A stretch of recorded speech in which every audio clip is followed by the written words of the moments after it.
इन 75 साल से हम पर वो बुज़दिल, वो बेशरम और वो वलैती लीडर हम पर मुसल्लत कर दिए गए, जिन्होंने इस कौम को बजाय कि ये दिन इस तरह मनाते कि आज वो दिन है जिस दिन इस रियासत की बुनियाद रखी गई, लेकिन आज वो महंगाई का रोना रो रहे हैं। इसकी कसूरवार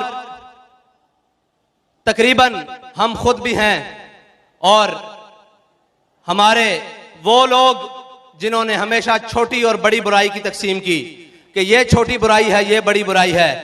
आपको अब तो 75 साल गुजरने के बाद ये एहसास हो जाना चाहिए कि बुराई बुराई होती है, अगरचे उसके ऊपर जो मर्जी कवर प्लेटेड दे दिया जाए, उसको पीपल्स पार्टी का नाम दे दिया जाए, उसको MQM का नाम दे दिया जाए, उसको नून लीग का नाम दे दिया जाए, या उस बुराई को मजीद सफाफ करने के लिए PTI का नाम दे दिया जाए। ये सारे गलाजत के पलंदे हैं जो कौम के गले में डाल दिए गए हैं। लेकिन अफसोस के वक्त और कुदरत ने बड़े मौके दिए इन सब को कि शायद ये सुधर जाएं। आज से 365 दिन पहले एक मुतालबा हमारा था कि भाई खुदा के लिए रसूलुल्लाह के नाम पर इनको सीधे हो जाओ। जिन्होंने फ्रेंडली अपोजिशन की, नामूस रिसालत के मसले पर कौम का खून, आशिकाने रसूल का खून, गुलामाने मुस्तफा का खून सड़कों पर बहता रहा और वो बेशरम और बेगैरत बनकर असेंबलियों में जाकर एक आवाज ना उठा सके। अगर वो बेशरम बना हुआ था तो तुम्हारी जबानें चलती थी, तुम किरारदाद ले आते। वो मजहबी लीडर, वो सियासी पंडित जिन्हें आज याद आ रहा है कि कौमी हुकूमत बनाओ, मैंने कहा तुम्हें कौमी हुकूमत नहीं, तुम्हें कौमी छितर देंगे।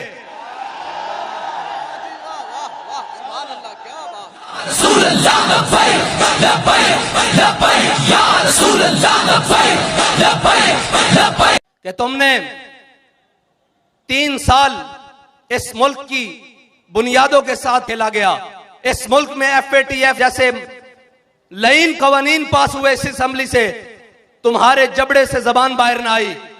मैं सारी अपोजिशन से बात कर रहा हूं, इसलिए कि अंडर द टेबल और अपर द टेबल बातें करने और हैं, दफ्तर खुलवाने और हैं, कौम के लिए बात करना और है।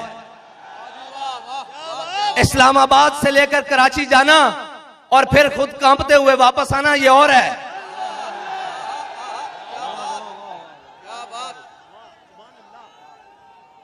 और ये कहना कि हमें कुछ हिस्सा मिल जाए और उसके साथ उन लोगों के साथ राब्ते करने जिनके साथ 5 साल उनके खिलाफ बातें करते रहो, और जनाब जब वक्त आए इक्तदार लेने की, कहीं से रोशनी नजर आए।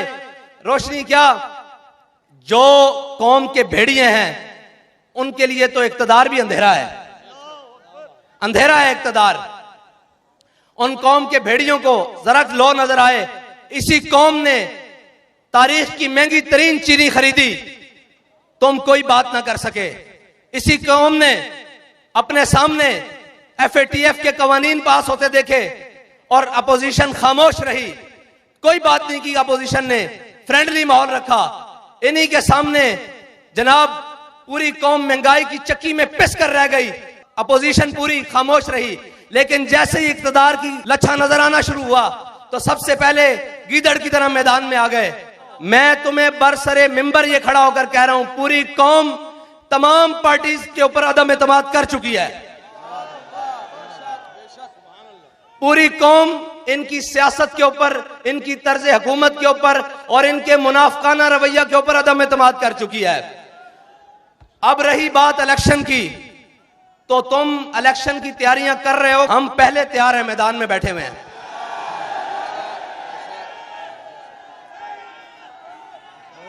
हमारे जवान भी तैयार हैं, बूढ़े भी तैयार हैं, खवातीन भी तैयार हैं, बच्चे भी तैयार हैं। एक मिनट जी, हमने ये तय कर लिया है कि कौम को किसी भी मसले में अब अकेला नहीं छोड़ना। वो महंगाई का मसला हो, वो सबसे पहले नामूस रिसालत खत्म नबूवत का मसला हो, जाने देंगे, देनी पड़ी खून देंगे, जनाब माल देना पड़ा देंगे, लेकिन कौम को अब इन बोसीदा नारों के सपुर्द नहीं कर देंगे। मीडिया का जदीद दौर है, हर शख्स का किरदार सामने खुल के उसके सामने है कि वो कौम के मुंतखब नुमाइंदे जिनको कौम लाखों वोट देकर भेजती है असेंबली में, उनकी कीमत सिर्फ 25-25 करोड़ और 50-50 करोड़ रुपया है। जो अपने जमीर बेच रहे हैं, वो इधर हों या उधर हों, ये सारे जमीर फरोश हैं। क्या आपको इनसे उम्मीद है कि ये पाकिस्तान को इन मुश्किल हालात में से निकालेंगे?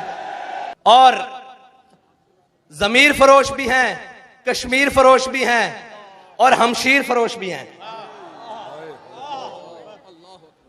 इनसे बड़ा तारीख में बाबा जी फरमाते थे, ये मट्टी कीमती है बादशाहों के खजीनों से, अभी तक इस्लाम मालदार है ऐसे सफीनों से, अभी तक सदा रही है तुर्बत के सीने से, अगर जिल्लत का जीना हो तो मौत अच्छी है जीने से।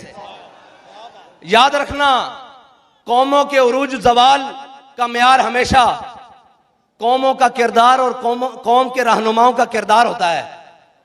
जो झूठ के सबसे बड़े, अगर पूरी दुनिया में मुकाबला कराया जाए तो पाकिस्तानी सियासतदान जो मौजूदा एक दूसरे के कपड़े उतार रहे हैं, अगर झूठ का मुकाबला कराया जाए तो ये सारे अव्वल नंबर पे आए, कोई भी एक पीछे ना हो। अगर करप्शन का मुकाबला कराया जाए तो ये सारे एक दूसरे के पीछे आए। अगर यू टर्न का मुकाबला कराया जाए तो सारे एक दूसरे के पीछे आए। और वो जो कहते थे कल तक कि मियां सांप, आज मियां साहब के जवाई बने हुए हैं। कोई बात नहीं कि तुम खाते वक्त सारे इकट्ठे हो और दिखाने के दांत और हैं तुम्हारे, झूठ बोलते हो कि तुम्हें कौम का दर्द है। मरसू मरसू सिंध न डेसू, मैं कहा ना ना ना ना, मरसू मरसू सिंध को कुछ न डेसू ए आख।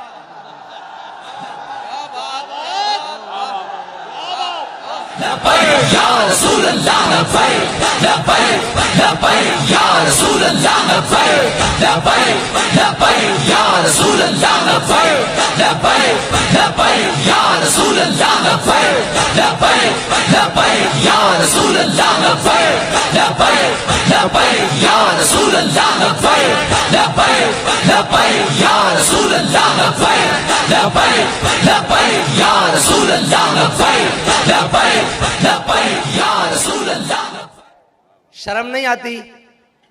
कुछ गैरत नाम की चीज है। यहां से मार्च लेकर वहां जाते हो, 4 मरतबा सूबाई हुकूमत तो तुम्हारे पास है सिंध की। क्या किया तुमने? तुम तो कराची की पाइपलाइनों में सिर्फ साफ पानी नहीं दे सके, जो कोई इतनी बड़ी साइंस नहीं है, वो अलहदा बात है।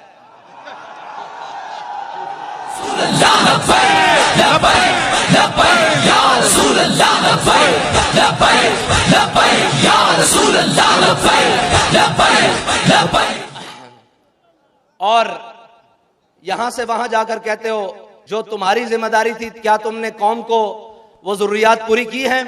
बारिश आ जाए तो कराची जैसे शहर जिसकी आबादी करीबन 3 करोड़ के लगभग है, जिसकी आज तक तुम बेईमानों ने मर्दमशुमारी सही नहीं होने दी, और सिंध, अंदरूने सिंध जहां साफ पानी पीने के लिए मुयस्सर नहीं, वो पाकिस्तान जिसमें तकरीबन 10 के करीब छोटे बड़े दरिया बहते हैं, और एक सूबा जिसके अंदर 5 दरिया बहते हैं, पूरे पाकिस्तान में दरियाओं की एक लाइन है।